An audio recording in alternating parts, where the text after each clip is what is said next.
Hola, ¿qué tal?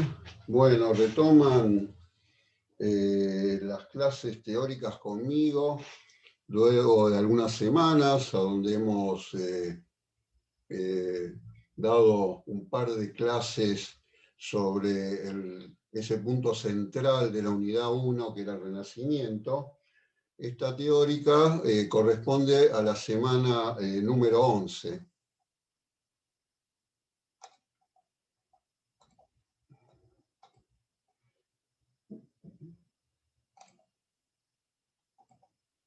Bueno, como vemos acá, esta es la primera de dos clases que le vamos a dedicar al origen y también al desarrollo de las ciencias sociales.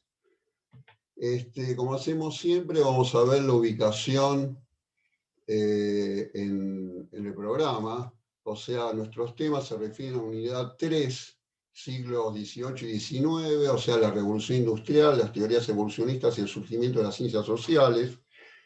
Y tenemos, acá yo he subrayado, he marcado con rojo, mejor dicho, los temas que vamos a abordar, y específicamente los que están marcados con rojo y en negrita son los que vamos a tratar con detenimiento, digamos, en nuestra exposición.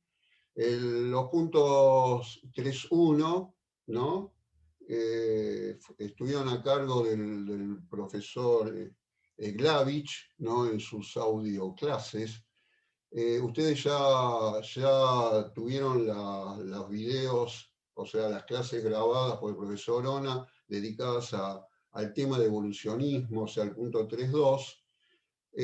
No obstante, nosotros vamos a tomar estos temas, vamos a abordarlos de alguna manera, la revolución industrial, sus antecedentes y aspectos socioeconómicos, y también la evolución, naturaleza y sociedad correspondientes al punto 3.2. Ahora, en el punto 3.3 vamos a ver, como se lee acá, el surgimiento de las ciencias sociales, el origen del positivismo, el marxismo, la teoría social, el valor de la historia, y el surgimiento de 4 disciplinas fundamentales sociales, como ser la antropología, la sociología, la psicología y la lingüística. Algunos de estos temas también del punto 3.3 ustedes lo han abordado, digamos, con el profesor Glavich. Bueno,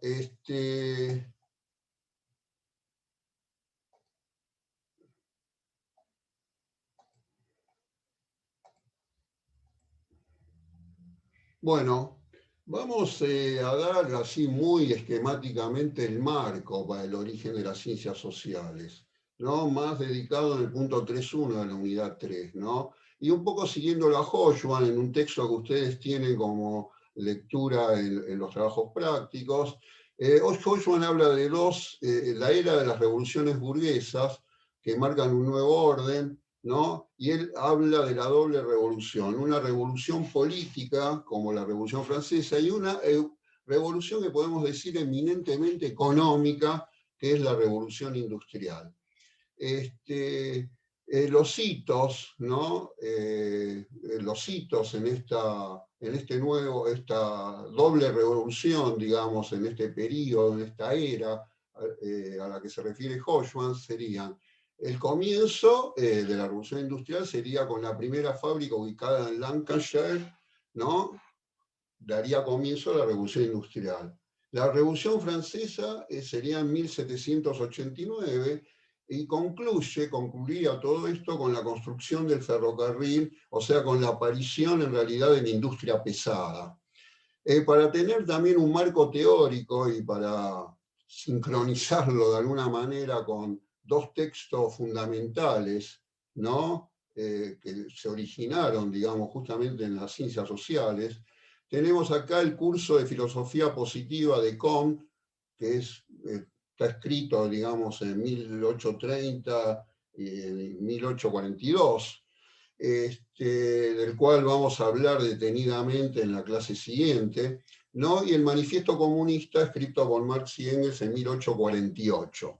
¿No? Esto un poco para enmarcar este periodo, ¿no? Y ver o sea, en este caso, tres grandes teóricos, ¿no? Que se refirieron justamente a este periodo. Bueno, como hacemos siempre también, vamos a ubicar en nuestra línea del tiempo lo que estamos, todo esto que vamos a ver. Fíjense aquí arriba, bueno, el periodo abarcado es alrededor de este. Fíjense que acá tenemos los principios de Newton, o sea, partimos de alguna manera desde este punto, ¿no? Eh, y acá tenemos la Revolución Francesa, 1789, la era napoleónica, ¿no? 1800, bueno, el periodo napoleónico, que iría de 1804 a 1815.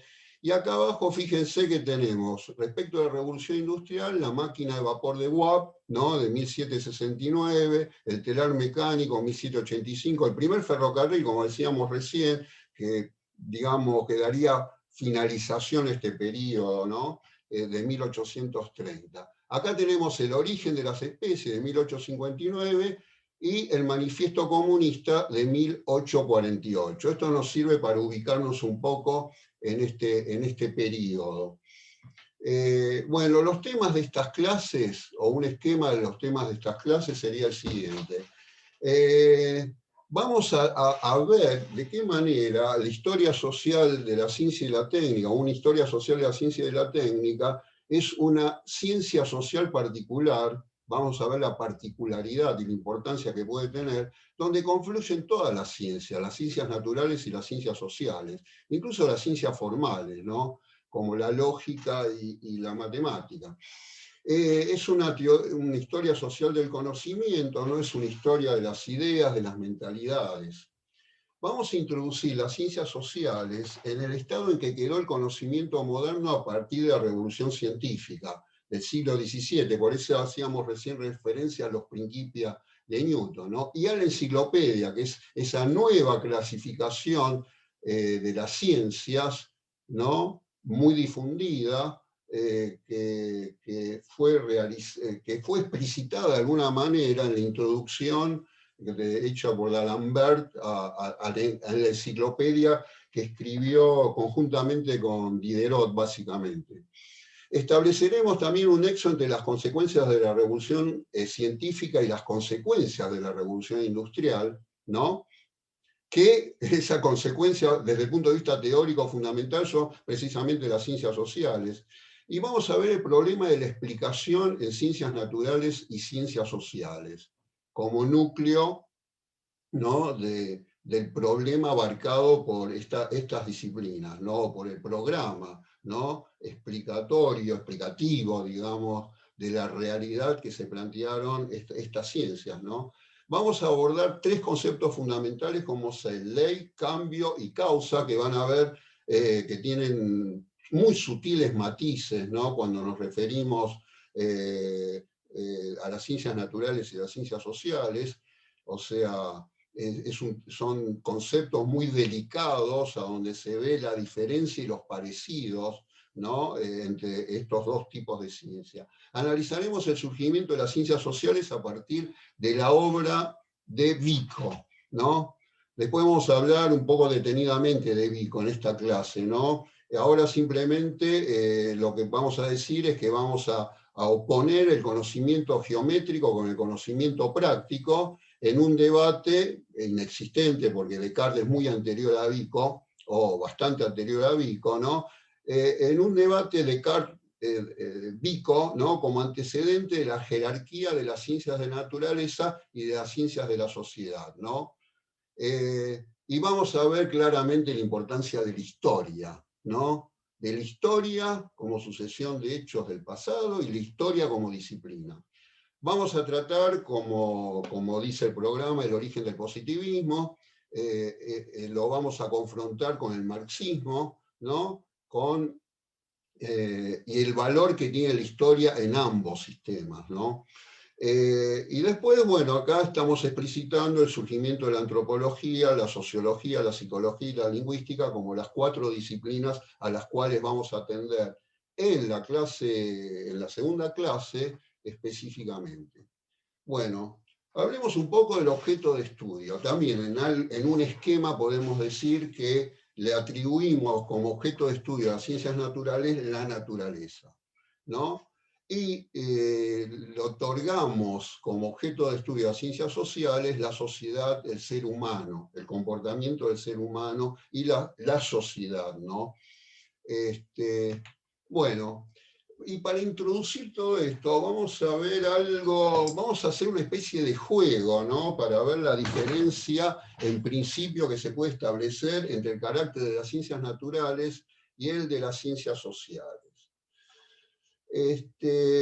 Por eso vamos a ver algo que puede en principio sonar irónico, ¿no? La resolución de este problema, pero vamos a ver que más que irónico marca un poco una diferenciación que podemos hacer entre las ciencias naturales y las sociales.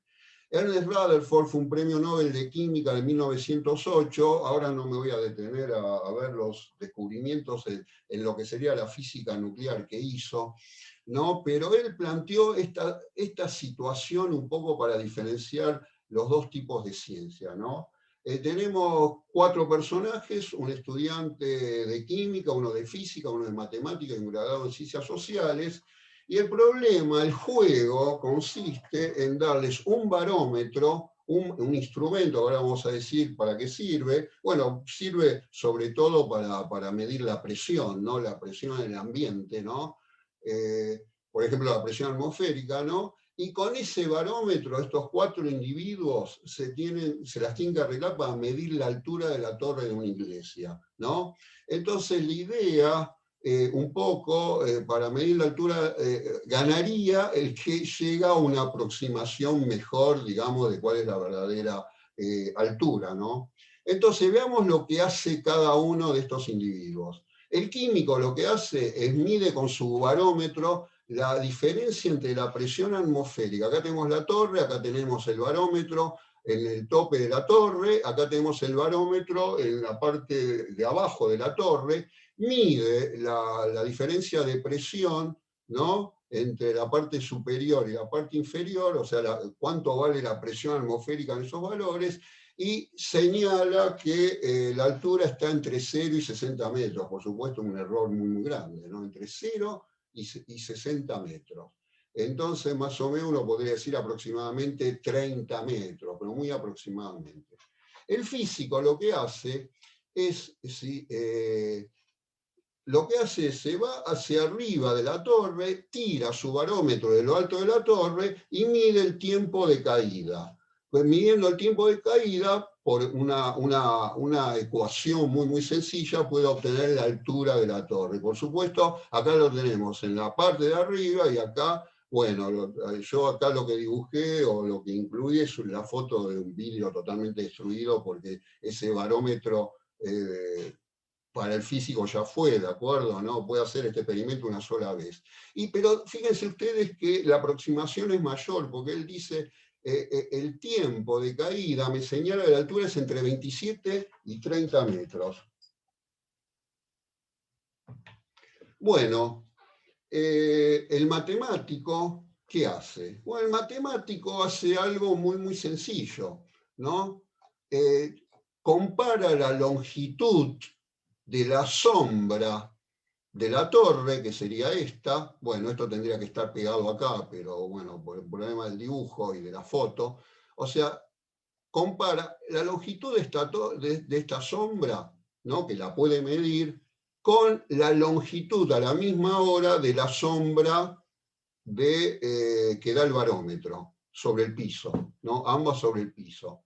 Esta sombra obviamente es mucho más corta que la otra, pero utilizando proporciones, regla de 3, lo que deduce, comparando ambas sombras y utilizando trigonometría de una manera muy sencilla, puede calcular la altura, ¿no? Puede calcular la altura, o sea, conoce esto, este es un triángulo rectángulo, puede calcular la proporción que existe entre estas dos, como conoce esto como dato, cuánto mide la altura del barómetro, puede deducir la altura. Y fíjense que ahora está entre 30 y 30,5 metros, lo que parece ser más aproximado que el del físico, y ya no habremos mucho más aproximado que el del químico. Ahora, el graduado en ciencias sociales, ¿no? El graduado de ciencias sociales va y dice, ¿no?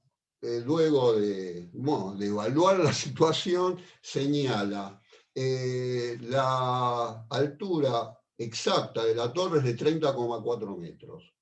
Y acertó. Entonces yo les planteo acá como un ejercicio que detengan mi grabación, deténganlo, y piensen un poco qué hizo el graduado en Ciencias Sociales, de forma tal de pegarle al número que estaba en juego referido a la altura de la torre. Entonces, detengan la grabación y piensen un poco.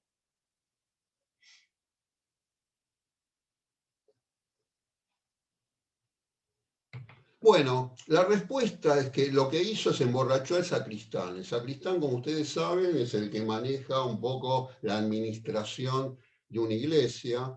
Eh, la torre estaba en la iglesia en cuestión, ¿no? Emborrachó al sacristán y con eso dio, ¿no? Dio con el verdadero valor. ¿Por qué? ¿Por qué lo hizo? ¿Por qué hizo eso? ¿No?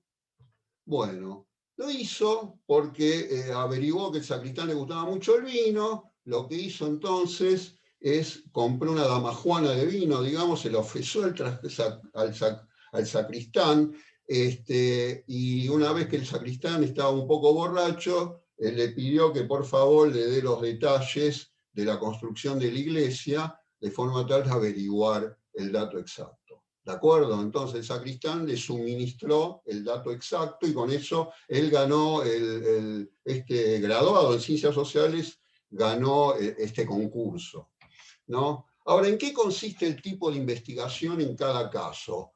Claramente, investigación claramente motivada por la formación de cada uno de estos 4 individuos. Bueno, tenemos que el químico,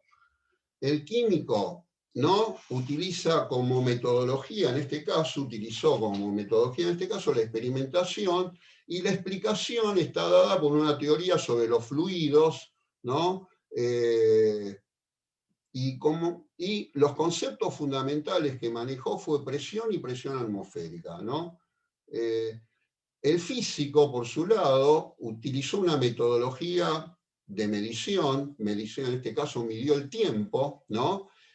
Indirectamente mide la altura, ¿no? Y la explicación está derivada de una teoría gravitatoria, donde los conceptos fundamentales son los de peso y de caída libre, en este caso la caída libre del barómetro.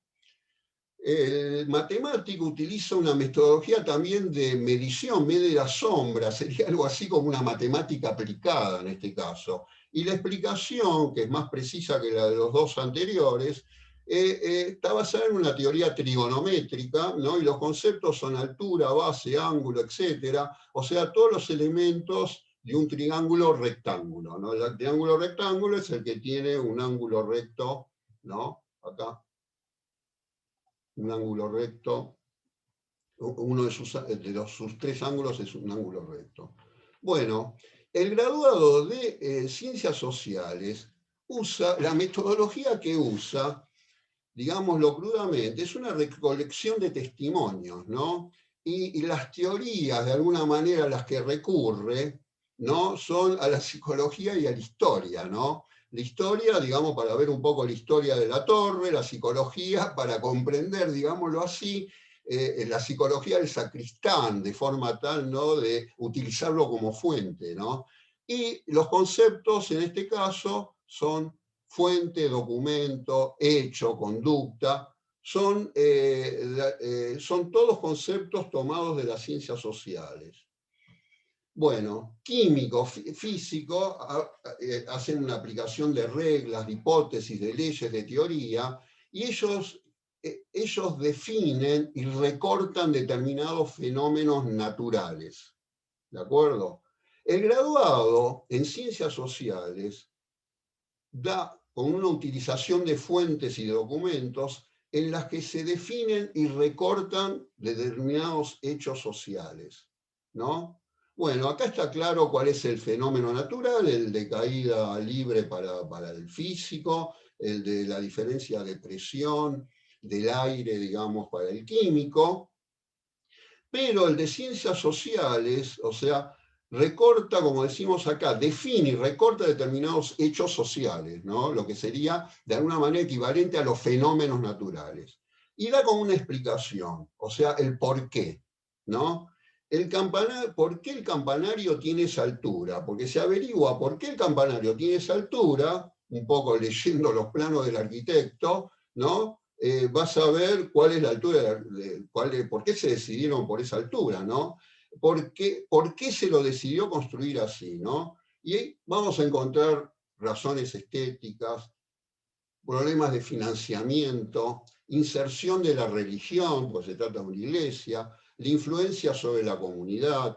Y acá yo le puse etcétera, etcétera, etcétera, porque hay muchísimas razones, ¿no?, que están en juego, ¿no? Diferente a los casos del químico y del físico, bueno, y no hablemos del matemático, ¿no?, a donde lo único que hay que observar es una sombra y una proporcionalidad de las sombras.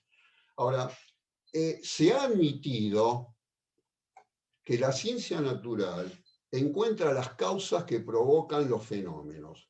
Y a esto se lo ha llamado explicación, ¿no? La explicación, recuerden ustedes esa suerte de maldición aristotélica, era que nos señalaba que explicar es el conocimiento de las causas, estar en posesión de las causas. Entonces uno explica.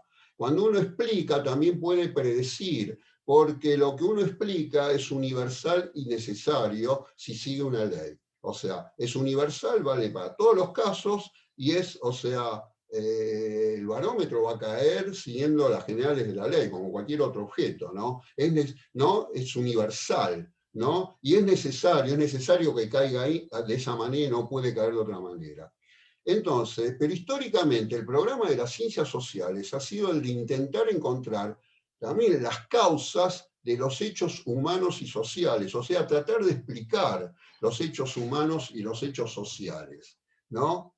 A donde acá el tema de la necesidad y de la universalidad es más complicado, ¿de acuerdo? Es más complicado, porque una cosa que vamos a discutir es si existen leyes sociales de la misma manera como existen las leyes naturales. En este sentido, así, podemos hacer una analogía entre lo que es un fenómeno natural y lo que es un hecho social, y por eso se ha dado una gran inspiración en el triunfo de la ciencia natural por explicar los fenómenos naturales, ¿no?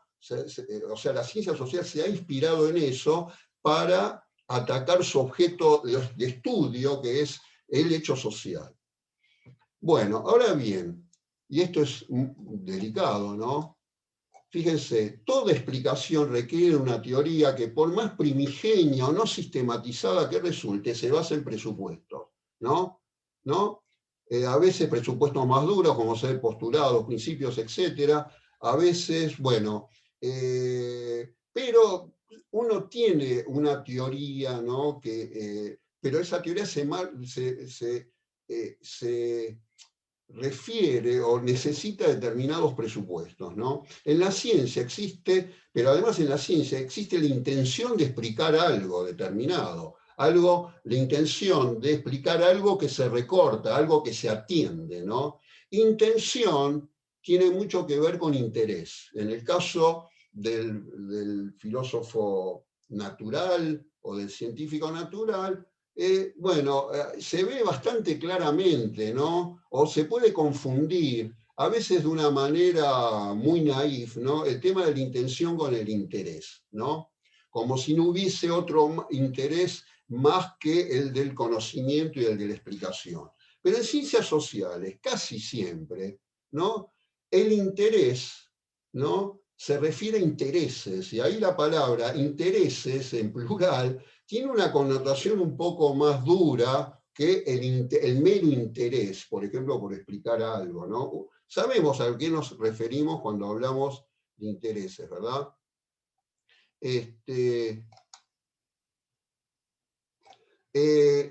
Interés, acá está. Un interés para justificar o para criticar, para conservar o para transformar, ¿no? Eso es lo que en el fondo está, de alguna manera, ¿no?, en el fondo, ¿no?, de las intenciones que tienen los científicos sociales de abordar su propia sociedad, ¿no? Todo científico social, al describir, la descripción no es ingenua de una sociedad, intenta, en el fondo, querría justificarlo o querría criticarla, querría conservarla o querría transformarla. Aunque además no sea totalmente, ¿no? Pero justificar algunas cosas, criticar otras, etcétera, etcétera.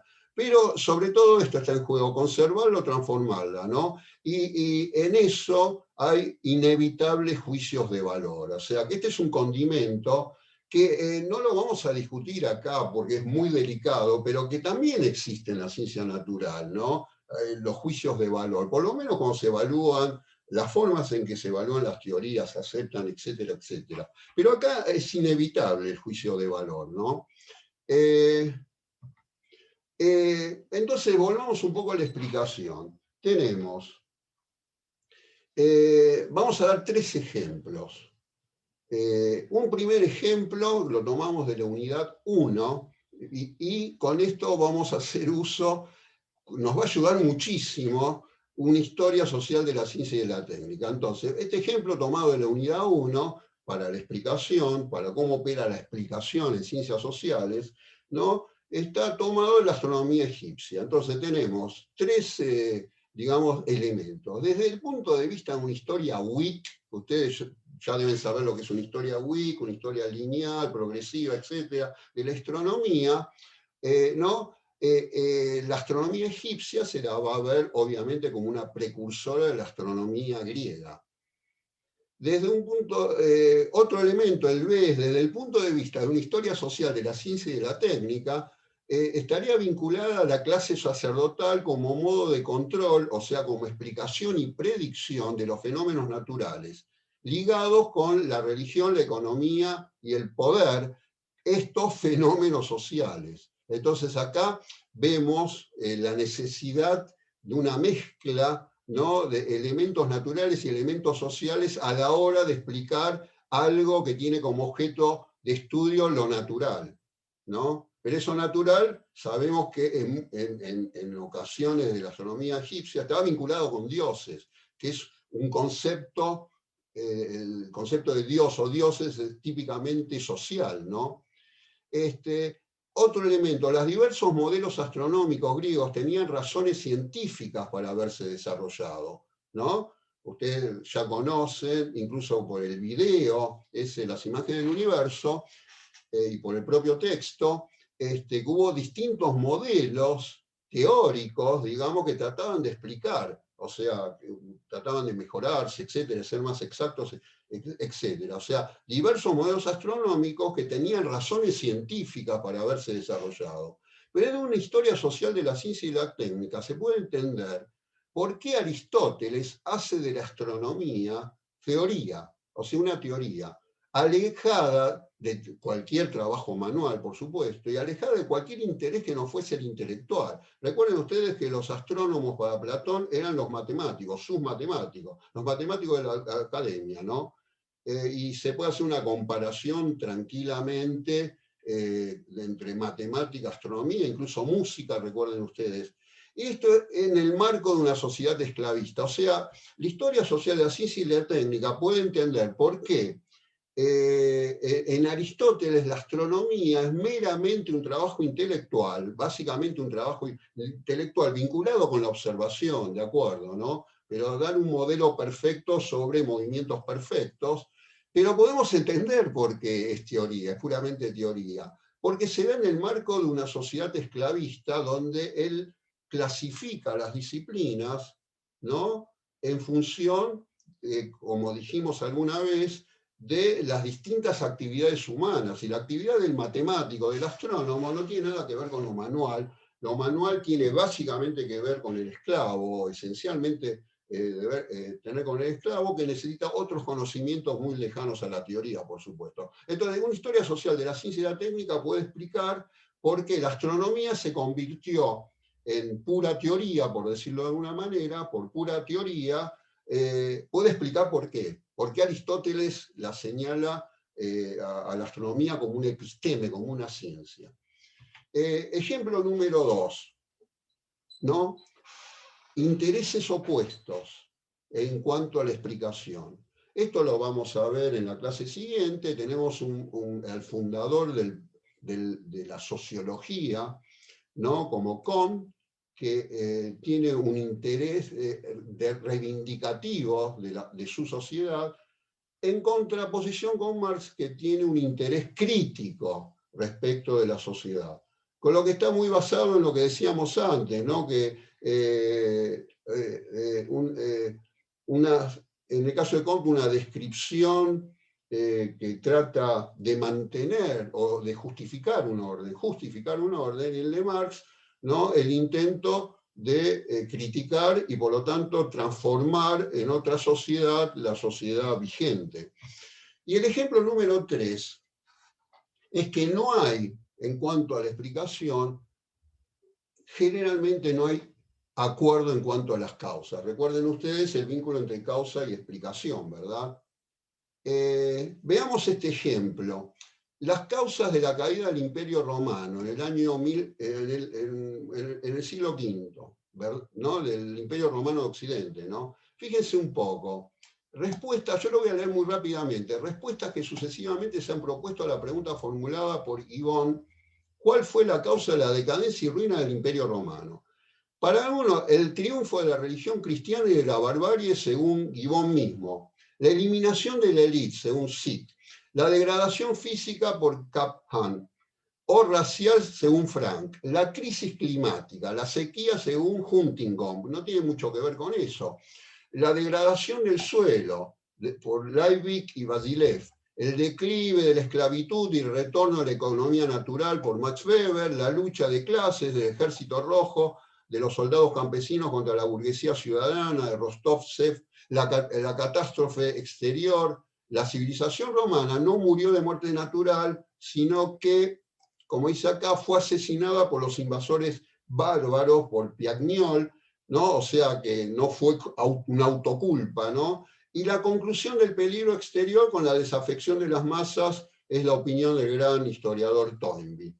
Acá Marró dice: no pretendo ofrecer un catálogo completo, o sea, hay otros historiadores que le atribuyen otras causas. Entonces, si la explicación es la explicación por causas, ¿no? Determinar las causas y entender la caída del Imperio Romano como un efecto, ¿no? Bueno, acá no habría acuerdo entre los historiadores, ¿verdad?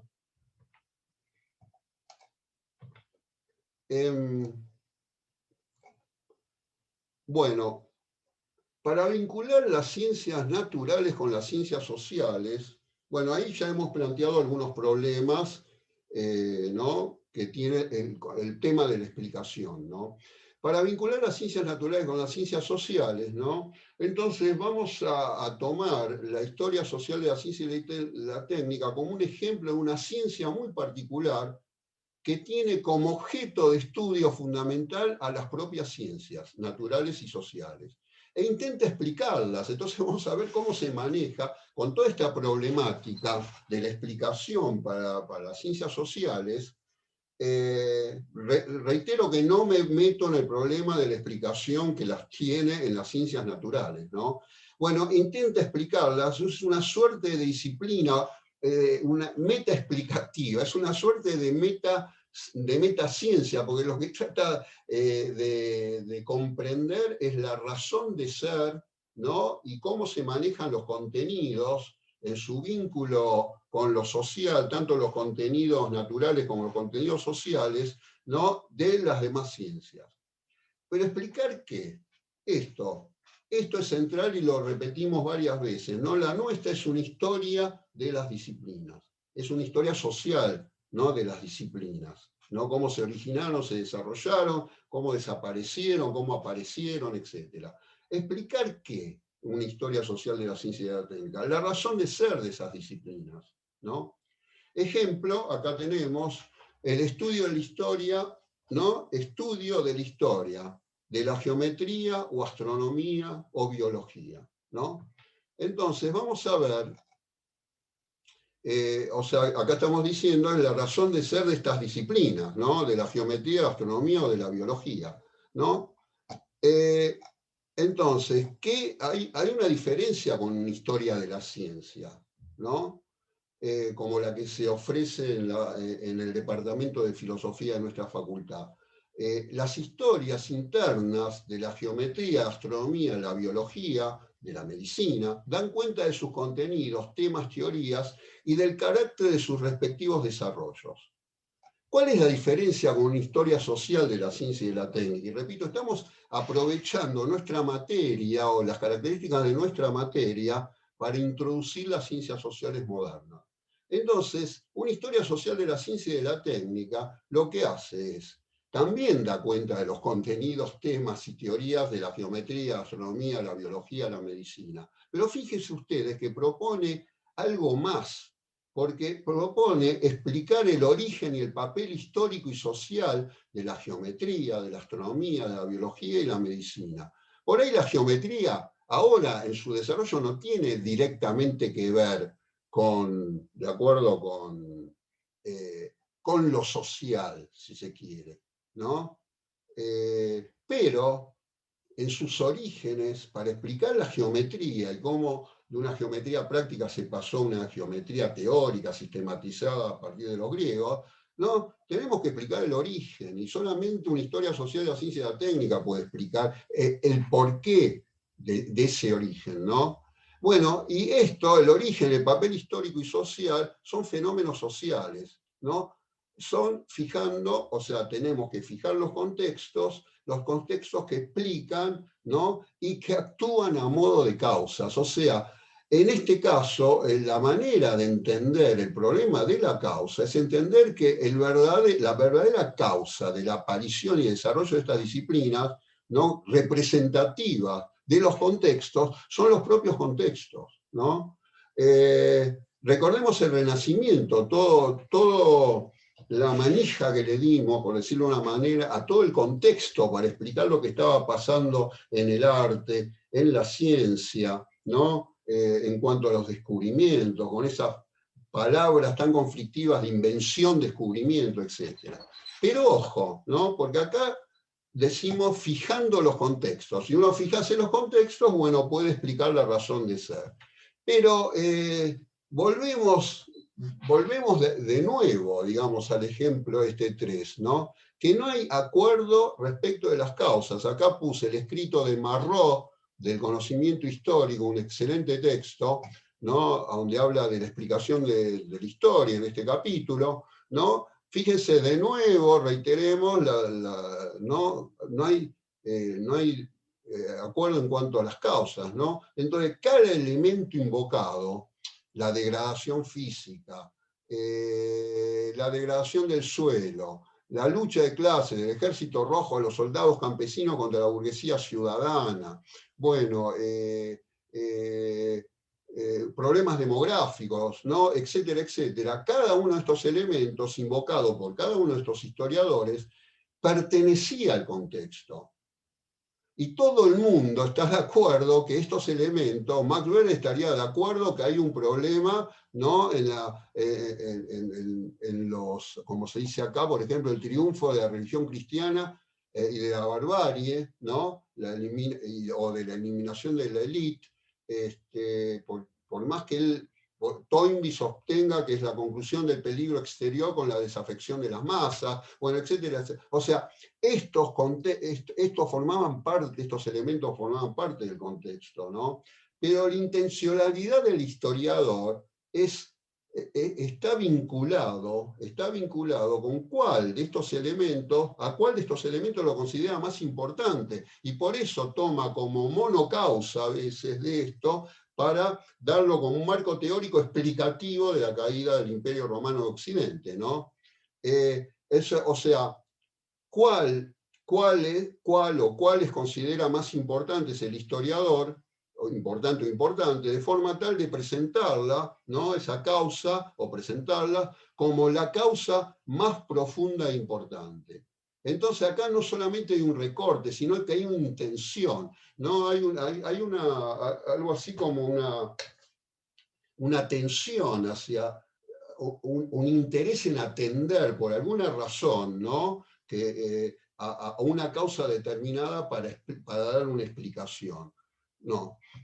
Bueno, salvado un poco esta discusión muy profunda sobre el tema de la explicación, las causas, etcétera, la intención, la intencionalidad de los historiadores, en general de cualquier científico social, tomemos los elementos fundamentales que nosotros vamos a introducir acá a partir de este momento, digamos, para ver, ¿no? Para tratar de explicar ese origen y el posterior desarrollo de las ciencias sociales. El primer elemento es fundamental y es que la aparición efectiva de las ciencias sociales, empezando por la sociología, se da dentro de los últimos 200 años, después de la Revolución Industrial y con las ideas evolucionistas consolidándose. Y si lo comparamos con las ciencias naturales modernas, ¿no? Es que las ciencias naturales modernas tienen casi el doble de antigüedad, ¿no? Yo tomé acá unos 400 años, 1609, 1610, ¿no? Tomé el telescopio como un punto de referencia, ¿no?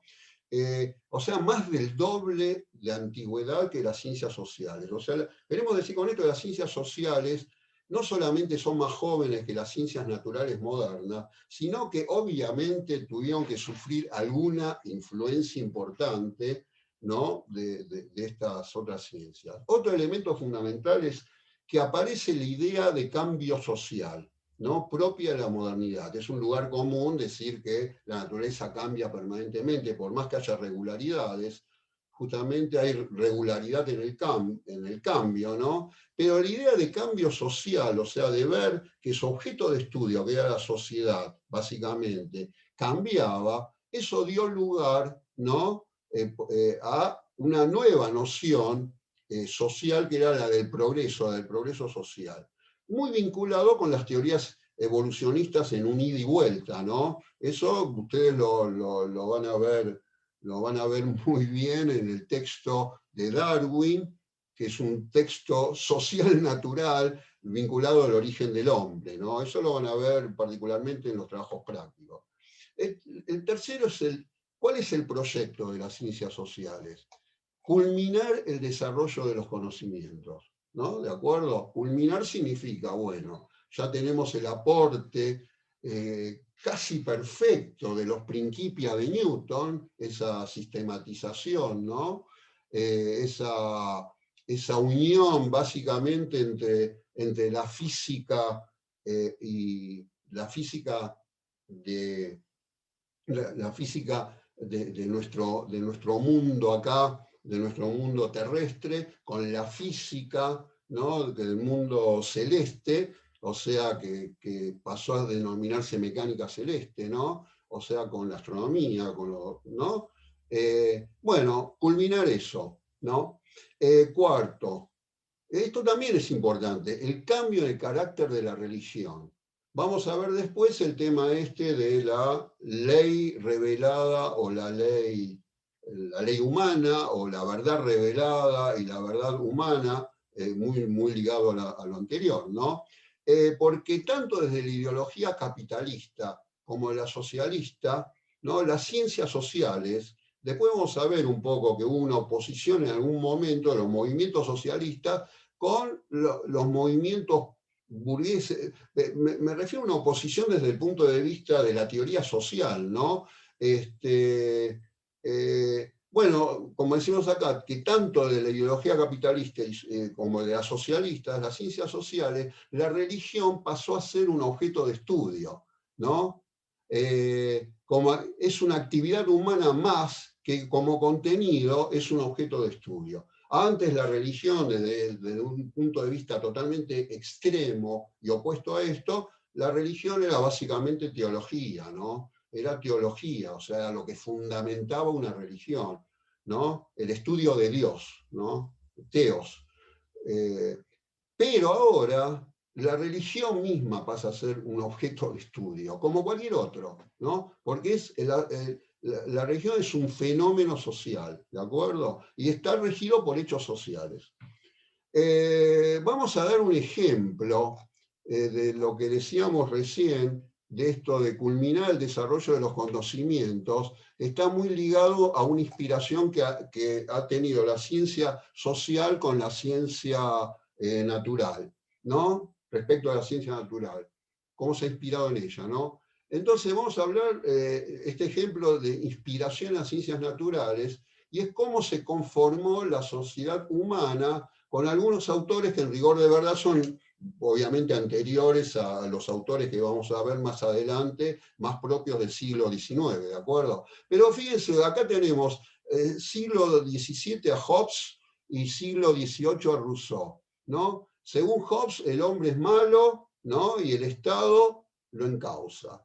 El hombre compite, incluso con luchas a muertes, y lo haría así si no, en su estado natural, digamos, es un salvaje, y si no hubiese, aunque sea una forma primigenia de Estado que lo encauce, no podría subsistir. El punto de vista de, por lo menos el primer Rousseau, es que el hombre nace bueno, ¿no? En su estado salvaje, ¿no? El buen salvaje, el hombre nace bueno y después el Estado lo hace malo. Fíjense, dos puntos de vista totalmente opuestos, ¿no?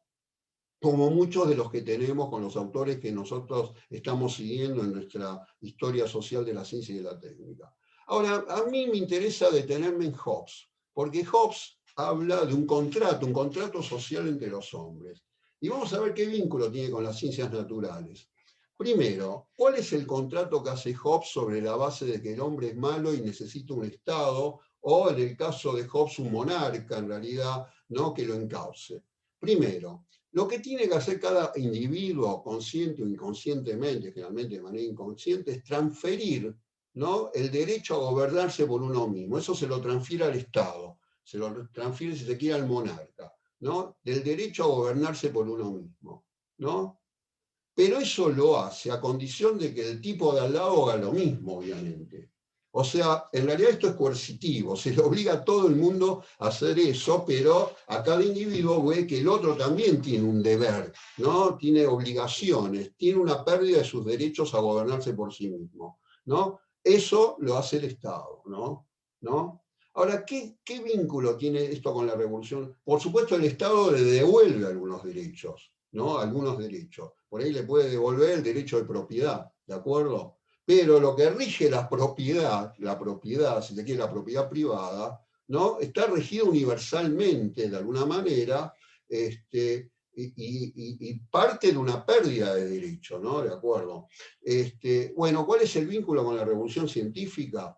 Hobbes lo encuentra en el sentido que tiene la inercia, el movimiento inercial para Galileo, a quien admiraba y había conocido, ¿no? ¿Por qué? Porque las voluntades individuales, fíjense ustedes, actúan involuntariamente y de manera inercial. O sea, uno, no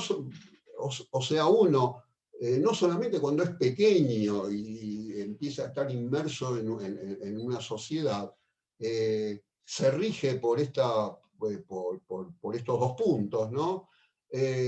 Sino que los adultos también, pero de una manera inercial, o sea, no podemos decidir sobre esto. Inercial significa, metafóricamente, un movimiento rectilíneo y uniforme, o sea, pero no sabemos a lo que nos referimos inercial, o sea, como algo que tiene una inercia, algo que va a seguir así, sin actuar en ninguna fuerza, en este caso interna nuestra, que decida, es un movimiento así inercial. Las voluntades individuales actúan involuntariamente, a eso se referiría inercial, ¿no? Y respecto del punto 3, de la aparición de la ciencia de la sociedad y del hombre, como decíamos, culminación de los conocimientos, ¿no?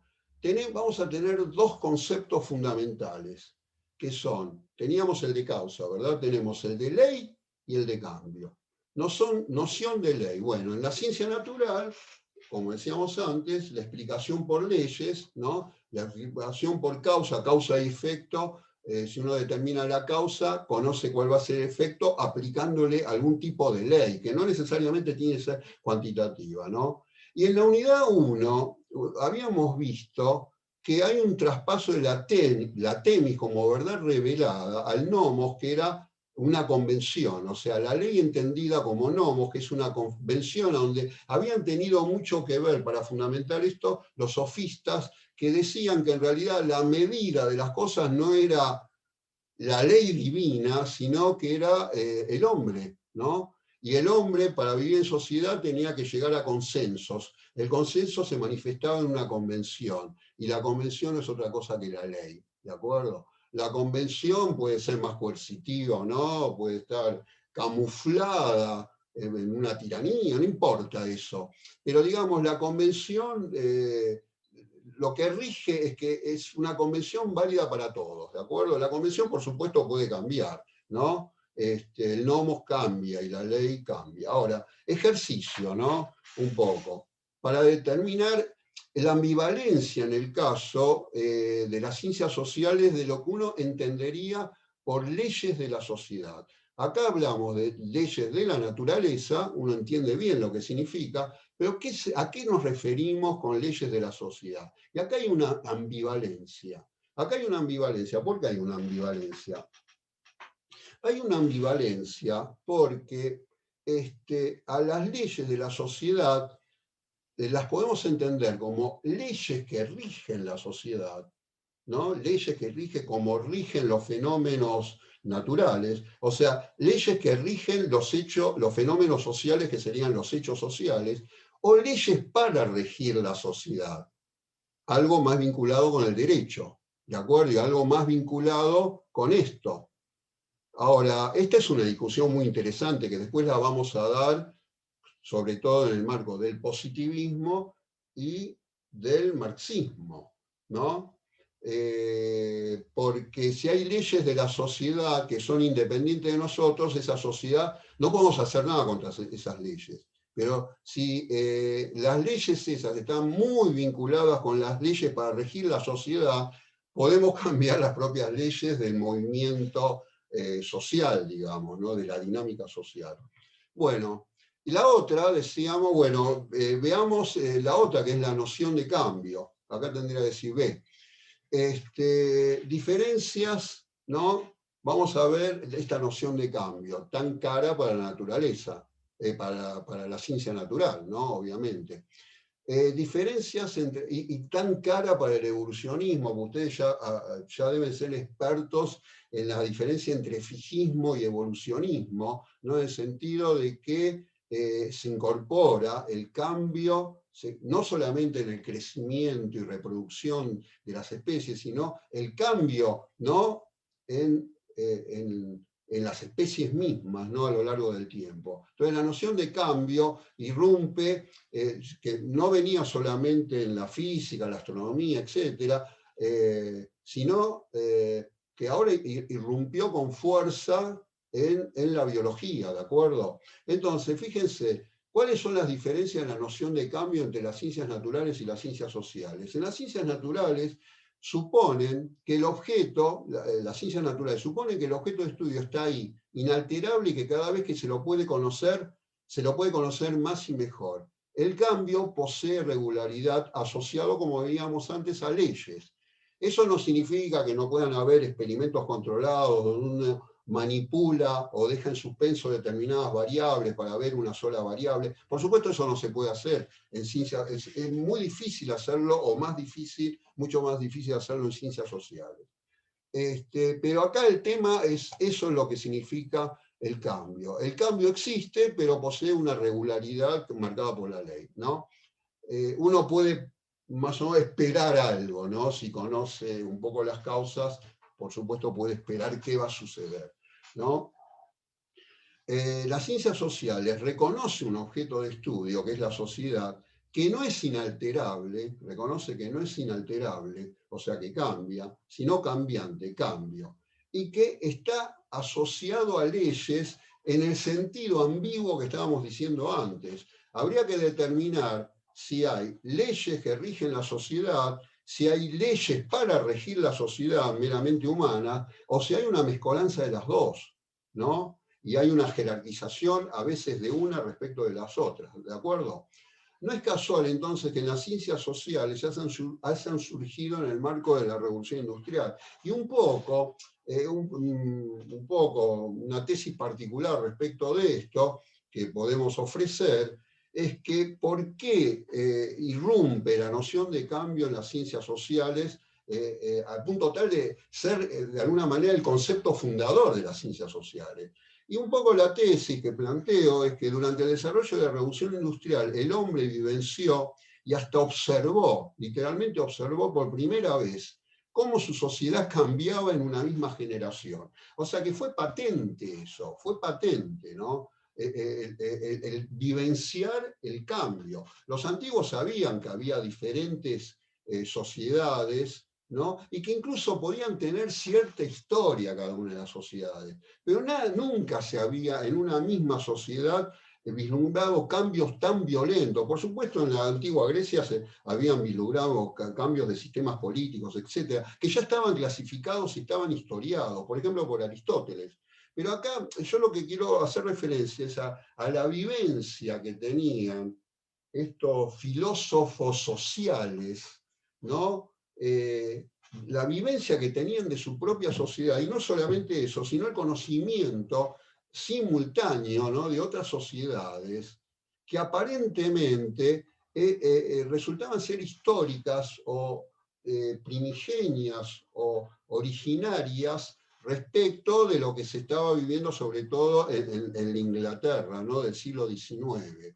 O sea, uno podía estar en contacto con el cambio de dos maneras, vivenciando el cambio en la propia sociedad, algo que fue dramático, digamos, durante la Revolución Industrial, y bueno, ya después también, ¿no? Pero sobre todo en la Revolución Industrial, y también ver el cambio en comparación con otras sociedades. Bueno, vamos ahora un poco, vamos a dar un ejemplo de explicación en ciencias sociales, ¿no? Un ejemplo de explicación, y para eso también me gustaría hacerlos intervenir a ustedes, ¿no? Vamos a ver algo que es una rama, digamos, de las ciencias sociales, que está vinculado tanto a la biología como a la antropología, ¿no? Que es la etología, ¿no? De etos, costumbre y logos, bueno, como siempre, razonamiento, ¿no? Que es una rama de la biología o de la psicología experimental, también de la antropología, yo lo dije acá, pero también de la antropología tiene mucho que ver, ¿no?, en estudios comparados, ¿no?, con el comportamiento de los animales, o sea, es el estudio del comportamiento de los animales, ¿no? Y acá vemos una confluencia, ven, de biología, antropología, como decíamos, historia, psicología, sociología, etcétera, ¿no? Están involucradas prácticamente todas ¿cómo se dice?, las ciencias sociales. Y acá un ejercicio planteamos. Planteamos este ejercicio y también vamos a suspenderla, o les voy a pedir a ustedes que suspendan la grabación para tratar de explicar algo. Nosotros tenemos acá 5 monos, ¿no? 5 monos y una escalera y plátanos, ¿no? Plátanos o bananas, no son exactamente lo mismo un plátano o una banana. La pregunta es la siguiente. Acá los ven circulando ustedes. Estos son 5 monos que por supuesto tienen otra fuente de alimento que no es tan atractiva como la banana. Ustedes saben que a los monos lo que más les gusta son las bananas, ¿no? Y sin embargo están circulando acá y ninguno de ellos, bajo ninguna circunstancia, si tengan hambre, van a subirse. Por supuesto estos 5 monos están encerrados en un lugar, ¿no?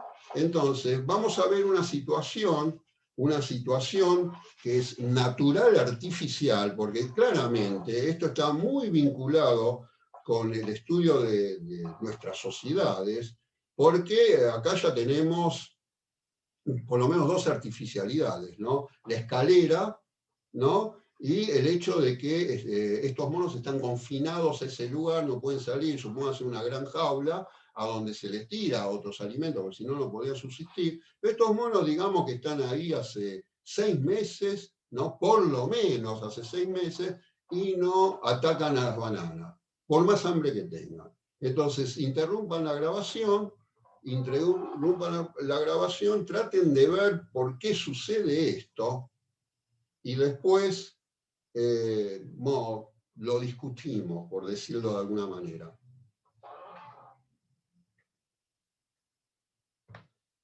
¿No?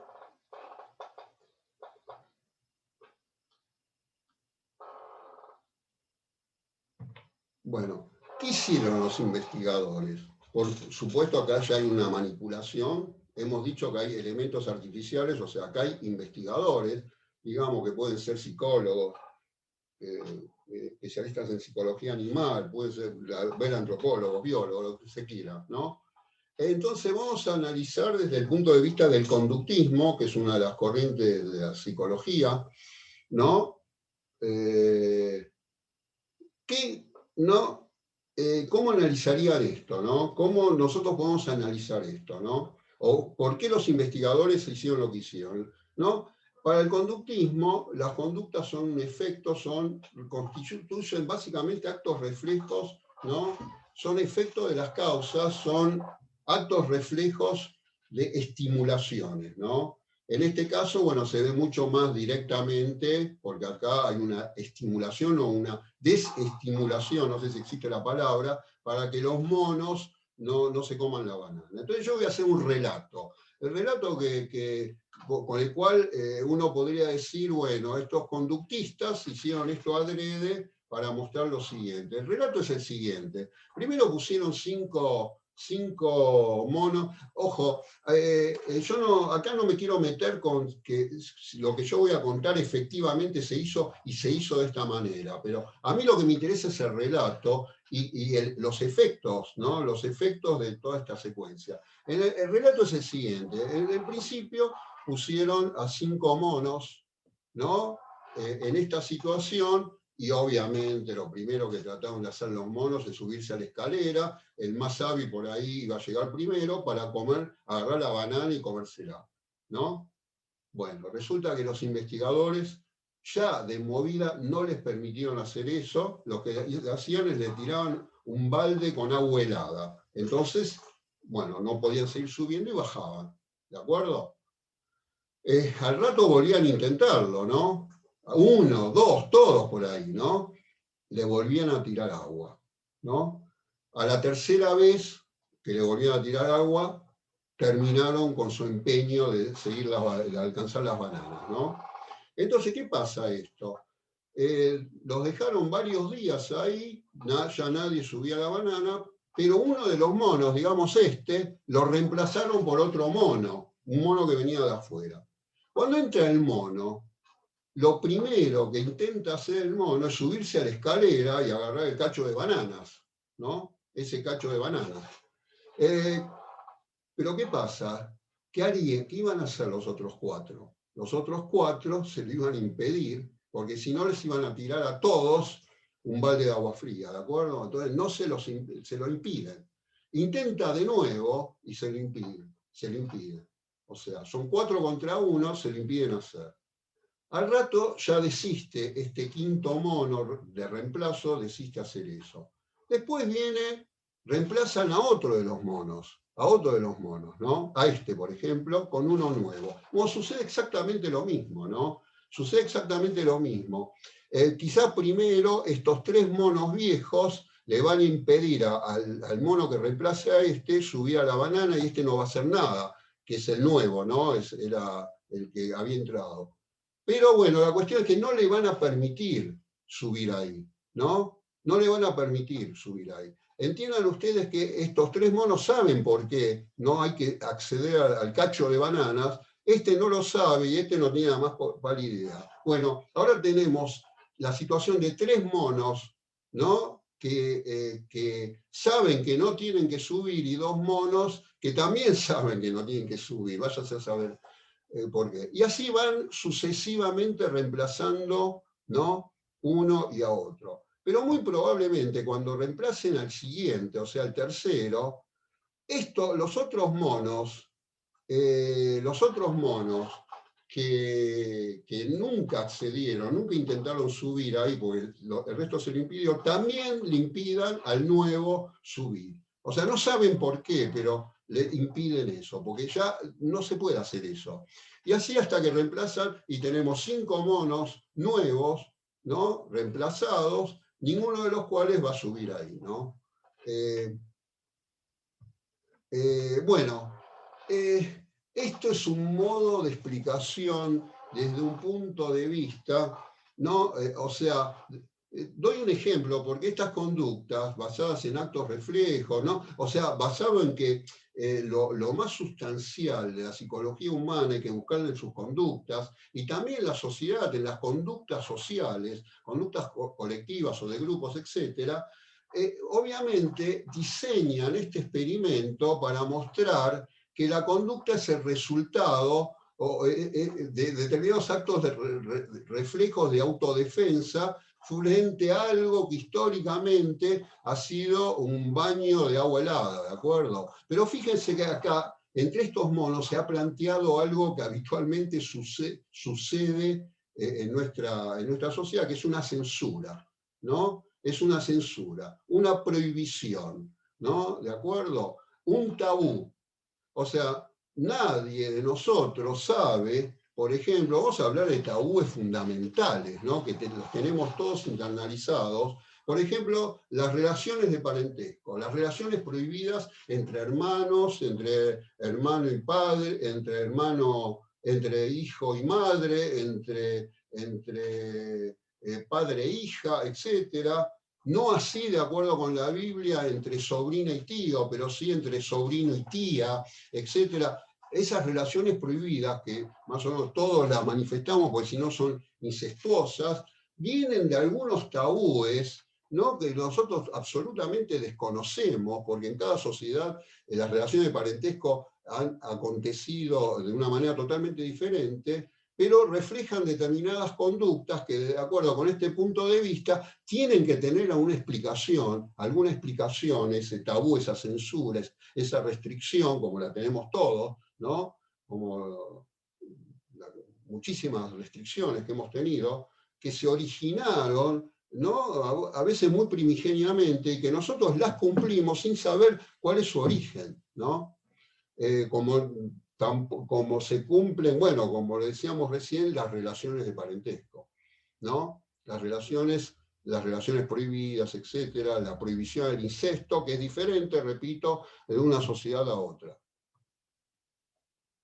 Bueno, ahora vamos a entrar, y esto ya para terminar con esta clase, con los fundamentos, la fundamentación de la ciencia natural y la fundamentación de la ciencia social. Vamos a ver que vamos a plantear una discusión que es muy interesante porque uno ingenuamente puede suponer que la ciencia natural está mucho más fundamentada, sobre todo la física y lo que ustedes vieron, la biología, ¿no? A partir de sus propias revoluciones, ¿no?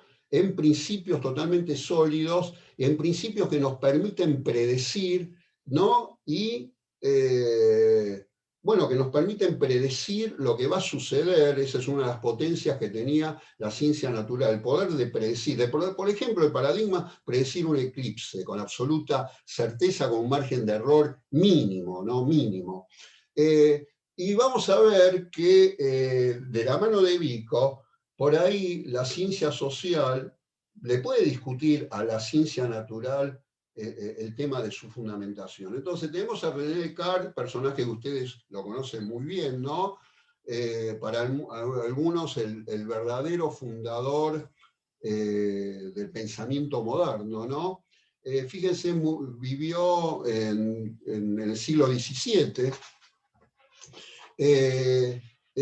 Uno de los libros fundamentales, si no el fundamental, es Las Meditaciones Metafísicas, donde él trata de fundamentar el conocimiento, ¿no? Tratando de hacer una filosofía sin supuestos, eso de lo que hablamos siempre, ¿no? De que siempre tiene que haber presupuestos, ¿no? Y los presupuestos, en el caso de la ciencia natural, se denominan postulados o principios, ¿no? Principios para la geometría, postulados para la física, y por definición estos presupuestos fuertes no se pueden probar, ¿no? No son teoremas, o sea, no se pueden deducir de otros, ¿no? El quinto postulado de Euclides, que puso en crisis en un momento a la geometría, aportando las geometrías no euclidianas, que aparentemente una de ellas es la real del mundo físico, o sea, lo que se llama una geometría curva, ¿no? Y no plana como la geometría de Euclides, está basada justamente en este caso en la negación del quinto postulado, porque si un postulado no se puede probar, tampoco se puede probar tampoco se puede probar que sea falso, ¿no? Que no sea falso. Entonces yo, si no puedo probarte a vos que el quinto postulado es un enunciado verdadero, vos no me podés acusar a mí de probarte de que es falso, ¿no? Porque yo tampoco te lo puedo probar, pero vos no me podés probar que no es falso. Entonces él trata de hacer esto. Entonces lo que hace la operación, no me voy a detener en la sutileza y la influencia, ¿no?, de lo que dice René Descartes en sus 6 meditaciones metafísicas, un libro muy cortito, muy bien escrito, ¿no? Que habla continuamente en primera persona, por supuesto, pues es la construcción del sujeto moderno, ¿no? Pero él parte de una destrucción sistemática de todas las opiniones, o sea, todo lo que él aprendió y le enseñaron, ¿no? Él dice, voy a negar todo, voy a negar que el sol existe, voy a negar que mis manos existen, en realidad no tengo criterio para saber si estoy despierto o dormido. Lo único que yo tengo como certeza absoluta, lo único que yo tengo como certeza absoluta es que 2 más 7 van a ser 12, creo que el ejemplo es 2 más 5 van a ser 7, así esté despierto o dormido. O sea, la matemática siempre vale, ¿no? El tema es que, según Descartes, la matemática en realidad no existe en la realidad, ¿no? Por ejemplo, la geometría plana no existe en la realidad, no hay ningún objeto que sea plano, o sea, los triángulos no existen en la realidad. Lo que va a decir Descartes es que uno tiene la noción, el concepto, ¿no?, si se quiere, la intuición de lo que es un triángulo y empieza a ver triángulos en todos lados, por más que sean imperfectos, porque en la realidad sensible no hay nada que sea perfectamente triangular, pero uno pone esa figura ahí y con eso ordena, ¿no? Ordena la realidad. Pero bueno, eso ustedes también lo conocen, ¿no? ¿Verdad? De las imágenes del universo cuando se trata con Descartes. Pero una filosofía sin supuesto significa destruir todo lo que uno sabe, poner entre paréntesis el mundo y plantear una duda, dudar de todo. De lo único que no puede dudar, esta es la fórmula de Descartes, es cogito ergo sum, o sea, pienso, entonces existo, luego existo, ¿de acuerdo? O sea, pienso significa me equivoco, dudo, siento, todo lo más amplio que quiera, pero yo estoy seguro que soy yo y en consecuencia existo. Ahora, ¿cómo construye el mundo? ¿No? ¿Cómo no se queda solo? Bueno, él tiene que dar algunas pruebas de la existencia de Dios. Entonces Dios, esto también es muy interesante y sería muy interesante discutir las pruebas de Dios, pero en algún momento se piensa, ¿no? Piensa que él, por ejemplo, no se creó a sí mismo, que tiene que haber una idea que es absolutamente perfecta, que tiene que tener, una idea no sería perfecta como la idea de Dios y al mismo tiempo no tendría existencia, porque yo puedo pensar en la idea de Centauro, la idea perfecta de Centauro, pero el Centauro no es, o sea, el contenido de la idea Centauro obviamente no es perfecta, ¿no? Entonces, el Centauro yo sé que no existe, pero la idea de Dios es perfecta, y no sería perfecta si no tuviese existencia. Bueno, si no se correspondería con una efectiva existencia. Bueno, tiene 3 pruebas de la existencia de Dios en meditaciones metafísicas, ¿no? Pero la idea es que gracias a que existe Dios y que es un Dios bondadoso, pues perfecto y es perfectamente bondadoso, Dios lo que le da a él es un criterio que es la propia duda, ¿no? Regirse por la duda para llegar a certezas, a verdades evidentes, ¿no? Certezas, evidencias.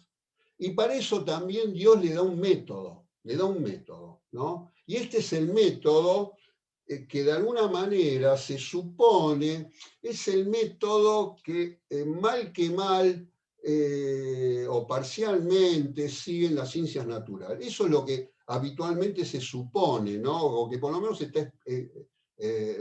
está basado en lo que veremos ahora, para un poco concluir con Descartes, ¿no? Descartes tiene el discurso del método, que en realidad no es un libro, ¿no? Fíjense, el discurso del método para conducir bien la propia razón y buscar la verdad en la ciencia, que es en realidad un prólogo a 3 ensayos filosóficos, uno sobre óptica, ¿no? Dióptrica, o sea, para la construcción de vidrios. Es más, el Descartes tiene una ley de la óptica geométrica, fíjense, óptica geométrica es una ley de focos, ¿no? Para determinadas lentes. Los meteoros, ¿no? Y la geometría, ¿no? Este es el discurso del método para conducir bien la propia razón y buscar la verdad en las ciencias, o sea, evidencias, cosas de las cuales yo dudo y después, gracias a mi método, dejo de dudar, ¿no? Y fue publicado en forma anónima en Leiden, en Holanda, ¿no? Allá por 1637. Bueno, las reglas. Las reglas están íntimamente ligadas con la demostración geométrica. ¿Y cuáles son? Porque el método, digámoslo ya de una vez por todas, lo sagrado desde el punto de vista del método, del punto de vista del método, sí, para Descartes es la geometría, ¿no? La demostración geométrica. Y el elemento sagrado es obviamente la razón.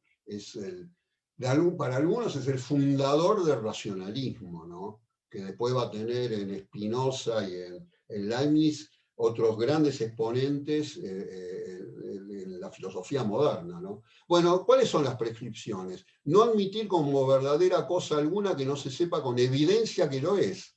O sea, dudar de todo y después tener la evidencia. Para él la evidencia es una idea clara y distinta, o está vinculado con ideas claras, ¿no? Muy ligadas a la intuición, a la vivencia, ¿no? A la intuición, y distintas, o sea, diferenciadas de otras, o sea, que uno la puede separar. Segunda prescripción, dividir cada dificultad en cuantas partes sea posible, ¿no? Eso nos hace acordar mucho al mecanicismo y de alguna manera a Galileo. Y fíjense conducir ordenadamente los pensamientos comenzando por los objetos más simples y fáciles de conocer para ascender gradualmente a los más compuestos. Eso no es otra cosa que lo que hacen los teoremas de la geometría, ¿no? Cada vez, o sea, los teoremas se van un poco complejizando, complementando, ¿no? Muchas veces, no necesariamente es así, pero digamos, conducir ordenadamente los pensamientos, comenzando por los objetos más simples, ángulos, lados, mediatrices, bisectrices, una forma de transportar las figuras, etc. Y después ir al triángulo, primero la igualdad de los ángulos alternos internos, después, digamos, la conformación de los triángulos, después la comparación de triángulos de distintas magnitudes, etcétera, etcétera. Bueno, se entiende, conducido ordenadamente comenzando por los objetos más simples, ¿no? Entonces, dejamos a Descartes y vamos a ver ahora cuál es, en cambio, la fundamentación de la ciencia social. Y no vamos a encontrar sino en Giambattista Vico. Fíjese, Giambattista Vico es entre mediados del siglo XVII y mediados del siglo XVIII, es muy posterior a Descartes, justamente es contestatario de Descartes, lo conocía muy bien a la obra de Descartes. Y entonces, sin duda, Giambattista Vico es el más grande filósofo italiano, de la historia italiana, ¿no? Por supuesto muy comparable a Galileo como filósofo, pero a mi entender superior a Galileo solamente como filósofo, ¿no? Él funda algo que llama la Nuova Scienza, o sea, ciencia nueva, que es, entendemos, o se puede entender, que es la primera exposición explícita de una ciencia de la sociedad. Por eso la palabra, pero no solamente porque dice ciencia nueva, no, porque dice ciencia, es una ciencia de la sociedad. Porque él va a explicar por qué la ciencia nueva es una verdadera ciencia. Y en términos, como siempre, aristotélicos, ¿no? En términos aristotélicos, que es el que definió la episteme, ¿no? Uno podría decir casi para siempre, ¿no? Con esto, ¿no? La ciencia es la explicación por causas, ¿no? Él se opone al cartesianismo, como dijimos. ¿Por qué se opone al cartesianismo? Por el desdén que tiene Descartes a las ideas que no son claras y distintas. Vico encuentra muchísimas ideas muy complejas que no pueden ser reducidas a ideas claras y distintas, y que no obstante uno las puede comprender, uno las puede, digamos, uno las puede acceder, ¿no? Segundo, el método, reducirlo a una demostración geométrica. Es más, ahora vamos a ver por qué él no confía que la demostración geométrica, por más que sea válida, recuerden ustedes que los razonamientos son válidos o inválidos, no llega a verdades. Recuerden ustedes que los enunciados son verdaderos o falsos, los razonamientos son válidos o inválidos. Entonces, no está de acuerdo con que la demostración geométrica en realidad no llega a la verdad, por más que sean válidas. Tercero, un desdén, el desdén que tiene Descartes, ¿no?, por la historia, que está regida por testimonios que según Descartes están influidos por la pasión y la fantasía, ¿no? O sea, para Descartes conoce, el sujeto conoce su propia naturaleza en tanto sujeto, ¿no?, en tanto sujeto y en tanto cuerpo. El cuerpo es una máquina para Descartes, ¿no?, que se rige por esas partes simples, ¿no?, que uno puede descomponer en partes simples, etc. Conoce la naturaleza, pero no conoce la historia, según Descartes, ¿no? Descartes tiene un desdén por la historia, además tiene algo así como una frase que dice: todos los historiadores juntos de mi época, o sea, de la época de Descartes, no saben un ápice, bueno, estoy exagerando por ahí, comparado con lo que se sabía de Cicerón, un esclavo de Cicerón, por más ignorante que él fuese. O sea que el testimonio, ¿no? Los historiadores recogen testimonios que están contaminados por la pasión y la fantasía, y el que verdaderamente conocía la vida de Cicerón, en realidad o que mejor la conocía, era el esclavo, su esclavo, ¿no? Y lo último, lo que no es demostrado, o sea, obviamente no está de acuerdo con esto, ¿no, Vico? Lo que no es demostrable no es digno de reflexión. No está de acuerdo de que lo que no es demostrable, léase demostración geométrica, no sea digno de reflexión, ¿no? O que no siga el paradigma de la demostración geométrica, porque obviamente, bueno, recién hablábamos de la ley de focos, ¿no?, justamente de la óptica geométrica, que sigue leyes de la geometría en realidad, ¿no? Pero no digamos que todo sigue leyes absolutamente geométricas. Lo importante es el método geométrico, ¿no?, para Descartes. Él no está de acuerdo que lo que no es demostrable no sea digno de reflexión, o sea, lo que no sea, entre comillas, análogo a la demostración geométrica no sea digno de reflexión. Entonces, Vico, ahora volvemos a Aristóteles, ¿no? Recuerden que para Descartes la causa de su sujeto era Dios, ¿no? Y Dios le permite buscar la causalidad, ¿no?, en el marco del mecanicismo cartesiano, ¿no?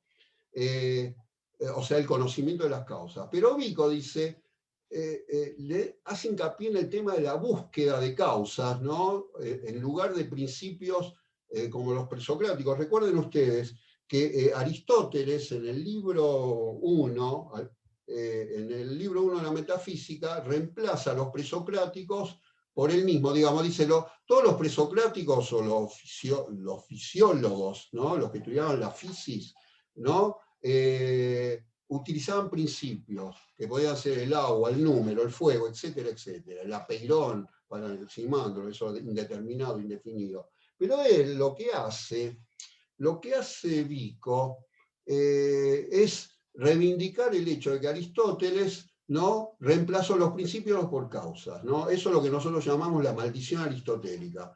Entonces, poseer las causas, pero él se toma al pie de la letra posesión de las causas. Él dice que el posesión de las causas, ¿no?, conocimiento de las causas, es ser poseedor de las causas, ¿no? No es simplemente conocer las causas, sino ser poseedor de las causas, ¿no? O sea, ser poseedor de las causas generadoras de las cosas, ¿no?, de los fenómenos. Solo quien es capaz de ser causa o es poseedor de la causa la conoce. Por lo tanto, lo verdadero es lo hecho. Fíjense la fórmula, ¿no? Para él, el conocimiento de las causas es ser, no solamente tener posesión de las causas, sino ser uno mismo causa, ¿no? Ahora vamos a ver quién es la causa de las cosas, ¿no? Y entonces él dice, al revés de los filósofos naturales, el hombre, como el hombre no provocó la naturaleza, o sea, no es causa de la naturaleza, sino que lo es Dios, el único que puede conocer la naturaleza es Dios. O sea, el hombre no puede conocer la naturaleza. ¿Conoce los objetos matemáticos? Y no, hemos dicho que todas las demostraciones matemáticas son válidas, pero los objetos matemáticos no se refieren a ninguna realidad. Por lo tanto, es una ciencia perfecta, y en tanto que es perfecta no se refiere a lo real, ¿verdad? A algo, bueno, a algo real. El hombre lo que conoce es la historia. ¿Y qué tiene que ver? Bueno, el hombre conoce la historia porque está en posesión de la historia, ¿no? El problema acá no es qué hacen las cosas y por qué, como en la mecánica, por ejemplo, ¿no? Que era paradigma de la ciencia natural, ¿no? La mecánica, que todo funcionaba literalmente como un relojito, ¿no? El paradigma, ya lo hemos visto, de lo mecánico es el reloj mecánico, que nada menos que define el tiempo mecánico, ¿no? Entonces el problema para Vico no es tanto qué hacen las cosas y por qué, sino qué hacer con las cosas. Porque las cosas poseen una definición histórica y las cosas de la historia las construyó el hombre, el reloj mecánico lo construyó el hombre. Y el tiempo mecánico está basado en el reloj mecánico, o sea, en un mecanismo más o menos perfecto, ¿no? Que está en correspondencia con el movimiento de los astros, pero que es independiente de cualquier situación natural. Recuerden ustedes, un reloj mecánico, no importa, funciona de la misma manera o marca una misma hora independientemente del momento del año y de la situación geográfica, ¿no? La hora es la hora del lugar y está fijada por el reloj mecánico, ¿no? Entonces la historia es idéntica a la historia. Fíjense, en este caso, la historia con minúscula, acá en Argentina se suele denominar la historia con minúscula como la sucesión de los hechos del pasado, es idéntica a la historia, o sea, si quiere usted a la historiografía, a la historia como disciplina, en este caso como disciplina social, ¿no? Y ese es un proceso comparable al del Dios a crear el mundo, o sea, el hombre crea su historia, ¿no? Por lo tanto, la disciplina fundamental más importante, esta ciencia nueva, es la historia. El rigor de verdad no solamente es la historia, sino la filología, o sea, la que estudia el origen, el desarrollo de las palabras, que está muy imbuida de historia y viceversa, ¿de acuerdo? Pero la historia es idéntica a la historia con mayúscula, que es un proceso comparable al del Dios al crear al mundo, o sea, ser causa. Entonces, en la historia él encuentra Vico, que el hombre es sujeto y objeto al mismo tiempo, ¿no? Es objeto de estudio de la historia con mayúscula, pero es el sujeto de la historia, es el que hace la historia. Y la fórmula de Vico no es cogito ergo sum, sino verum factum, o sea, cogito ergo sum como la primera verdad, no la primera certeza. La certeza para Vico es verum factum, o sea, la verdad es lo hecho. El hombre solamente puede conocer lo que él mismo hizo. Por eso no puede conocer la naturaleza. El hombre, repito, solamente conoce lo que él mismo hizo, lo que él hizo es la historia, y en la historia el hombre es sujeto y objeto. Entonces la cultura no es algo que el hombre padece, sino que es algo que produce, es algo que produce. Y esa producción, esa cultura, si nos ponemos desde el punto de vista de un Vico, podemos explicar por qué en un momento histórico aparece el sujeto moderno cartesiano y no antes. Ese sujeto es una construcción también desde este punto de vista social. A ese sujeto lo podemos explicar desde la ciencia social, ¿de acuerdo? El sujeto cartesiano, nada menos que el sujeto cartesiano. Bueno, tenemos naturaleza y sociedad, ¿no? Yo les decía, bueno, acá está el número 6 porque me parece que era uno de de una parte del índice de la materia, de esto, de los temas que íbamos a ver, ¿no? El vínculo entre naturaleza y sociedad después de todo esto que vimos, ¿no? Entonces, a ver, ¿qué aprendemos de qué es para nosotros la naturaleza y qué es la sociedad, ¿no? A partir de todo esto que estamos introduciendo, ¿no? A pesar de que no hemos introducido todavía las ciencias sociales modernas, ¿no? Ejercicio, entonces, uno de los mayores problemas del conocimiento, a mi entender. Entonces, un ejercicio que les doy, ¿no? Que sería interesante, es ensayar una defensa, tanto como una crítica, ejemplificando para ambos casos de la siguiente frase: los objetos y los fenómenos estudiados por una ciencia preexisten a la aparición de dicha ciencia. En otras palabras, los planetas, ¿no? Uno puede decir, preexisten antes de la astronomía.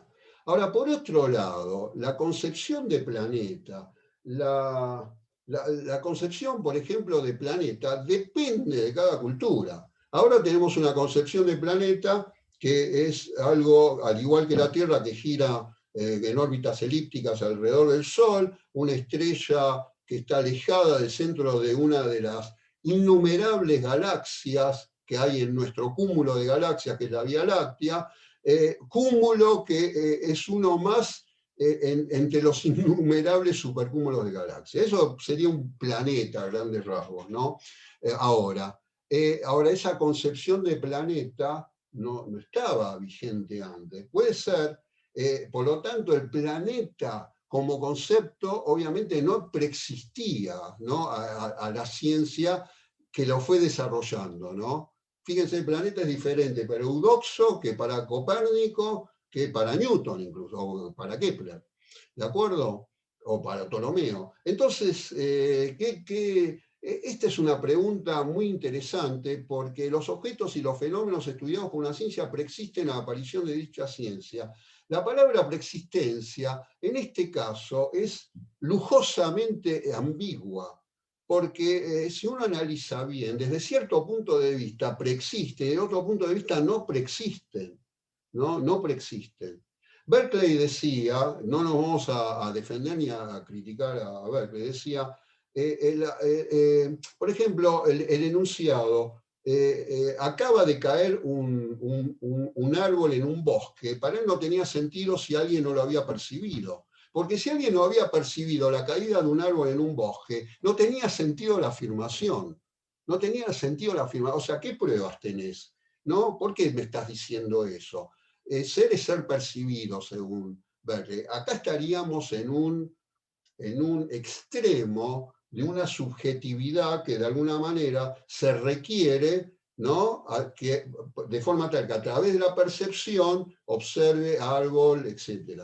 Pero la palabra árbol, como vamos a ver en un ejemplo muy interesante en la clase siguiente, puede no existir, por ejemplo. Hay sociedades en las cuales la palabra árbol no existe. Entonces la idea es si existe ese árbol realmente para esa sociedad. Bueno, se entiende cuál es el problema. Los objetos y los fenómenos estudiados por una ciencia preexisten a la aparición de dicha ciencia. La respuesta es, pero por supuesto eso no quita que hagan el ejercicio, es que a preexiste hay que entenderlo de dos maneras diferentes, pero que una no existe sin la otra, a mi entender, ¿no?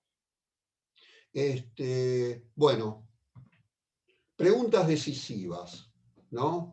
Y con esto vamos terminando la clase. Las disciplinas, su origen y desarrollo, y sus respectivos objetos de estudio, ¿reproducen nuestra capacidad natural de conocer?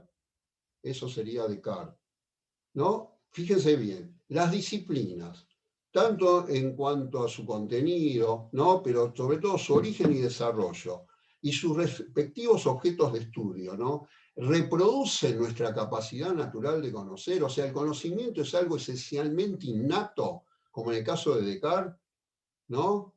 Es algo que nosotros ya disponemos y si tenemos un método adecuado accedemos a eso. Y de acuerdo con el carácter de nuestra subjetividad tenemos las distintas disciplinas, ¿no? Que son hijas de nuestra manera de conocer, que en última instancia es innata, o sea, no es cultural. O siguiéndolo un poco a Vico, nuestra capacidad de conocer fue adquirida a lo largo de la historia como reflejo del propio desarrollo histórico de las disciplinas y de los cambios operados en sus objetos de estudio, ¿no? Bueno, esta es la visión histórica, ¿no? Que nuestra capacidad de conocer es algo adquirido y que es diferente antes que ahora, ¿no? Simplemente es diferente, por ahí uno puede decir que es mejor, otros es peor. Para algunos, cuando más se conoce, más se desconoce. Cuando se conoce con más precisión, desconoce más el resto. Bueno, no importa, la idea es que es distinta y esa distinción, esa dinámica en el conocimiento es hijo de la historia, ¿de acuerdo? El conocimiento es algo esencialmente adquirido históricamente. El conocimiento es algo esencialmente adquirido históricamente, esa es la pregunta. O el conocimiento es algo esencialmente innato. Bueno, entonces ahora, nuestras disciplinas, ¿no? Las disciplinas que vamos a introducir acá, la sociología, antropología, psicología y lingüística, de economía política prácticamente no vamos a hablar, aunque hemos hecho referencia, ¿no? O vamos a hacer referencia, obviamente. Eso fue más tratado en el punto 3.1 del programa, de la unidad 3, por el profesor Glavich, ¿no? Fíjense ustedes lo novedoso para introducir para la semana que viene, ver directamente, la clase de la semana que viene, directamente la estructuración de estas 4 disciplinas sociales, que son nuevos conceptos, directamente aparecen nuevos conceptos, neologismos, o sea, palabras nuevas. Vamos a ver palabras como liberalismo, capitalismo, burguesía, liberalismo vinculado a economía política y también a la filosofía práctica o la filosofía política, ¿no? Capitalismo, burguesía, proletariado, fábrica, industria, todas palabras nuevas, socialismo, científico, ingeniero, sociología. Con sociología vamos a ver algo interesante. En realidad es un engendro esta palabra, porque vamos a ver que tiene un origen mitad latino y mitad griego. Entonces, bueno, dejamos acá, ¿no? Dejamos acá. En la próxima clase, bueno, por fin vamos a adentrarnos en estas 4 disciplinas sociales. Bueno, entonces, hasta entonces.